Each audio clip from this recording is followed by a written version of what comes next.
భద్రాద్రి కొత్తగూడెం జిల్లా రాజకీయాలు మళ్లీ ఉత్కంఠభరిత దశలోకి వెళ్తున్నాయి. జిల్లా కేంద్రమైన కొత్తగూడెం నియోజకవర్గం ఎప్పట్లాగే ఈసారి కూడా ప్రత్యేక ఆకర్షణగా మారింది. తాజాగా కార్పొరేషన్ ఏర్పాటు, స్థానిక సంస్థల ఎన్నికల ప్రకటనతో ఇక్కడి రాజకీయ సమీకరణాలు వేడెక్కుతున్నాయి.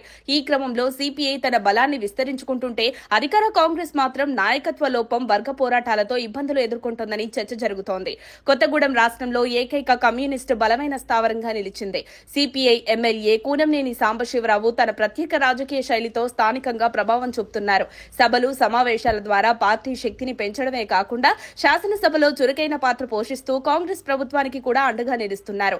అభివృద్ధి పనులకు, సంక్షేమ పథకాల కోసం ప్రభుత్వం నుంచి నిధులు రాబట్టడంతో ఆయన చొరవ చూపడం వల్ల అభివృద్ధి అంటే సిపిఐతోనే సాధ్యం అనే సందేశాన్ని ప్రజల్లో బలంగా విస్తరింపజేస్తున్నారు.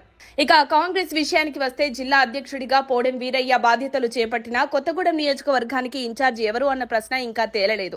ఎడవల్లి కృష్ణ ప్రజాదరణతో కాంగ్రెస్ కు బలం చేకూరుతుందనుకున్నారు. కానీ పొంగులేటి శ్రీనివాస్ రెడ్డి రాజకీయ రంగ ప్రవేశం చేసి తన వర్గాన్ని ఏర్పరచుకోవడంతో పరిస్థితి మారిపోయింది.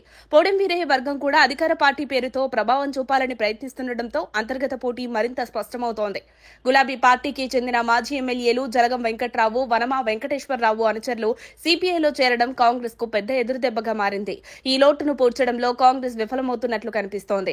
అప్పుడప్పుడు ఖమ్మం ఎంపీ రామసాయం, రఘురామరెడ్డి పర్యటనలే కాంగ్రెస్ ఉనికిని గుర్తు చేస్తున్నాయి. ఈ పరిణామాలతో స్థానిక సంస్థల ఎన్నికలు కాంగ్రెస్ పార్టీ ప్రతిష్టాత్మకంగా మారాయి. కానీ ఇన్ఛార్జ్ లేకుండా కేవలం మంత్రులపై ఆధారపడితే కొత్తగూడెంలో కాంగ్రెస్ స్థితి మరింత దెబ్బతినే అవకాశం ఉందని ప్రజలు చర్చిస్తున్నారు. మరోవైపు సిపిఐ ఈ అవకాశాన్ని వినియోగించుకుంటే కొత్తగూడెం పూర్తిగా కమ్యూనిస్టుల బలమైన కోటగా మారిపోతుందని అంచనా వేస్తున్నారు. కాంగ్రెస్ స్థానిక కార్యకర్తల అభిప్రాయం ప్రకారం నియోజకవర్గ ఇన్ఛార్జిను నియమించడం అత్యవసరం. అలా చేస్తే అభివృద్ధి, సంక్షేమ పథకాలను ప్రజల్లో విస్తృతంగా చేరవేయగలమని వారు భావిస్తున్నారు. పంచాయతీ ఎన్నికల్లో గెలుపు సాధించాలంటే ఇన్ఛార్జ్ నియామకం తప్పనిసరి అని సైనిక స్థాయి క్యాడర్ అంటోంది.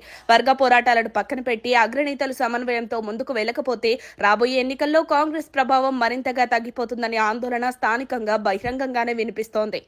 మరిన్ని అప్డేట్స్ కోసం మా కాయ్ టీవీని సబ్స్క్రైబ్ చేసుకోండి. మా వీడియో కనుక మీకు నచ్చినట్లయితే లైక్ చేయండి, షేర్ చేయండి. మీ విలువైన అభిప్రాయాలను కామెంట్ బాక్స్లో తెలియజేయండి.